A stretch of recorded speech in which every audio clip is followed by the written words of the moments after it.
का बजट पेश होना था। केंद्र सरकार ने कल शाम को उस बजट के ऊपर रोक लगा दी।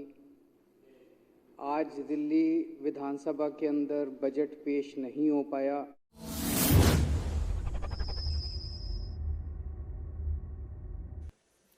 देखिए, यह भी आज एक महत्वपूर्ण विषय है।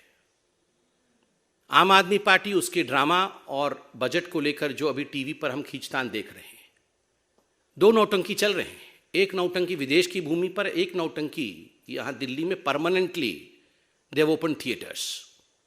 मैं इसमें बहुत ही संक्षिप्त रूप से जो मीडिया में आया हुआ है, जो पब्लिक डोमेन में है, उस विषय को रखना चाहता हूं। And then the decision is yours कि क्या हकीकत है और क्या होना चाहिए। देखिए, ये कानून है कि NCT, government of NCT, GNCT, जो भी बजट बनाती है वो एलजी को भेजती है उनके अप्रूवल के लिए। तो इसी माह अर्थात मार्च माह के 9 तारीख को एक अप्रूवल के लिए चिट्ठी दिल्ली सरकार द्वारा एलजी महोदय को भेजा गया कि आप इस बजट को अप्रूव करिए। ये बजट है दिल्ली सरकार का और ये सब कुछ पब्लिक डोमेन में है।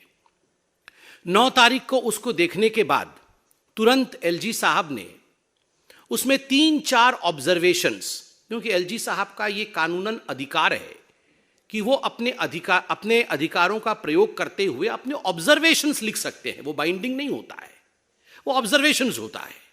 तो लगभग 3 या 4 ऐसे ऑब्जर्वेशंस एलजी साहब ने उस पर लिखे। वो क्या ऑब्जर्वेशंस थे? वो ऑब्जर्वेशंस थे कि जो दिल्ली का कैपिटल आउटले है, कैपिटल आउटले का अर्थ क्या होता है? कैपिटल आउटले का अर्थ होता है दिल्ली के भविष्य को बनाने के लिए जो आपको इंफ्रास्ट्रक्चर चाहिए, रोड्स के लिए खर्चा करना है, पानी के लिए खर्चा करना है, बिजली के लिए खर्चा करना है। बाकी जो इंफ्रास्ट्रक्चर बनाने के लिए दिल्ली 50 साल बाद कैसी होगी, 25 साल बाद कैसी होगी, उसके लिए जो कैपिटल इंफ्रास्ट्रक्चर है वो मात्र 20% है। एक अच्छे राज्य में, एक वाइब्रेंट स्टेट में ये 50% होती है। तो क्या इसे बढ़ाया जा सकता है? क्या इस पर चिंतन करना चाहिए? इस प्रकार एलजी ने एक ऑब्जर्वेशन दिया। दूसरा ऑब्जर्वेशन एलजी ने दिया कि दिल्ली जल बोर्ड और आपके डीटीसी एक कॉरपोरेशन है और एक बोर्ड है। कॉरपोरेशन और बोर्ड का अर्थ होता है कि इनकी एक ऑटोनॉमी होती है और उसके साथ साथ ये आय कर सकते हैं, ये इनकम करते हैं और उसी इनकम में से व्यय करते हैं, अर्थात खर्च करते हैं। ये किसी और पे डिपेंडेंट नहीं होते।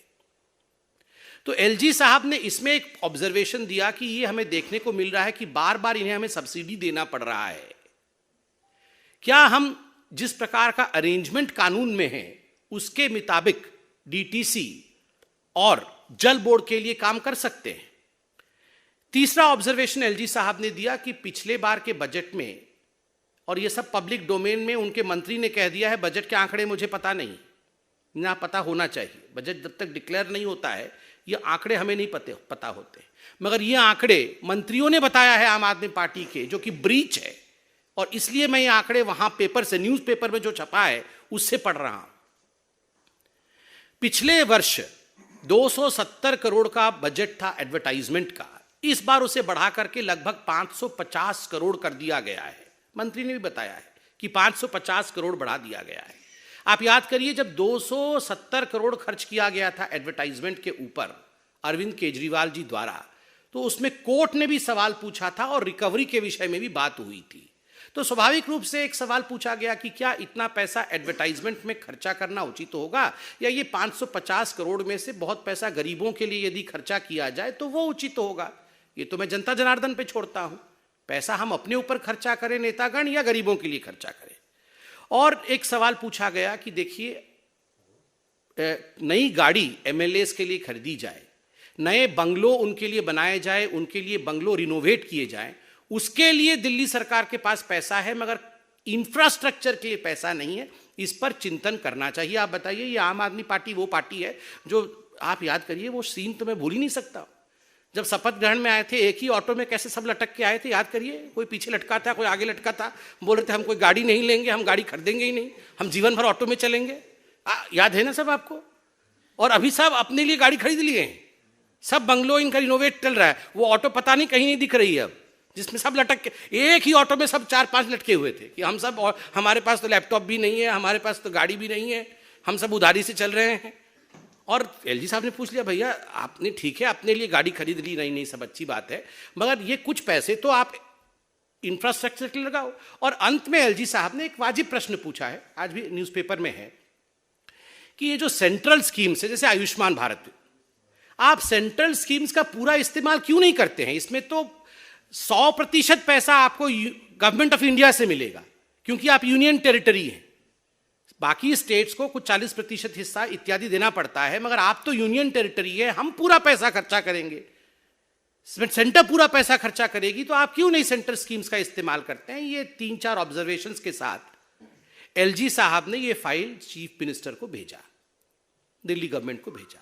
फिर दिल्ली गवर्नमेंट ने इस फाइल को एमएचए के पास भेजा, मिनिस्ट्री ऑफ होम अफेयर्स, क्योंकि एक कानून है कि कोई भी बजट जब स्टेट का पारित होता है तो महामहिम राष्ट्रपति का एसेंट होना चाहिए, कंसेंट होना चाहिए, उनसे परमिशन लेना है।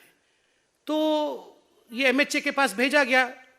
एमएचए ने एक बहुत विनम्र चिट्ठी लिखा कि देखिए एलजी साहब ने हमें फोन नहीं किया है, मगर आपने, अरविंद केजरीवाल जी, आपने एक चिट्ठी भेजी है जिसमें एलजी साहब के 3-4 प्रश्न हैं। ये बाइंडिंग नहीं है, मगर उनके प्रश्न हैं तो अच्छा होगा, तो आप उसका उत्तर दे दीजिए, इसका क्या क्लैरिफिकेशन होगा वो भी लिख दीजिए बगल में, और आप उस प्रश्न को लिखकर यहां भेज दीजिए, उत्तर लिख के यहां भेज दीजिए।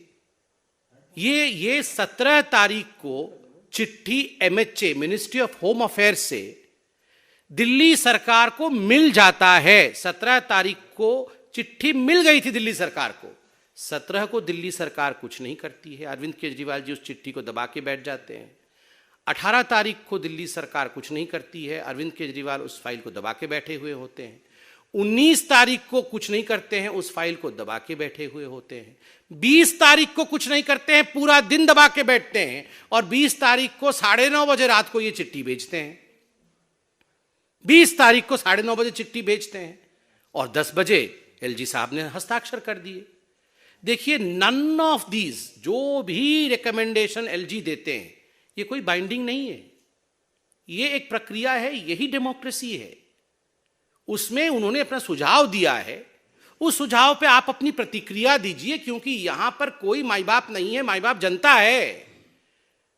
यहां पर कोई राजाधिराज नहीं है कि मैंने जो बोल दिया वो सही है, मुझसे सवाल नहीं पूछा जाएगा। कुछ सवाल पूछे जाएंगे, भैया आप इतने करोड़ों रुपए एडवर्टाइजमेंट पे खर्च कर रहे हो, करने चाहिए नहीं करने चाहिए, क्यों नहीं पूरा पैसा आपको आयुष्मान भारत का मिल रहा है, लीजिए ना, गरीबों को आप डबल बेनिफिट दीजिए ना थोड़ा।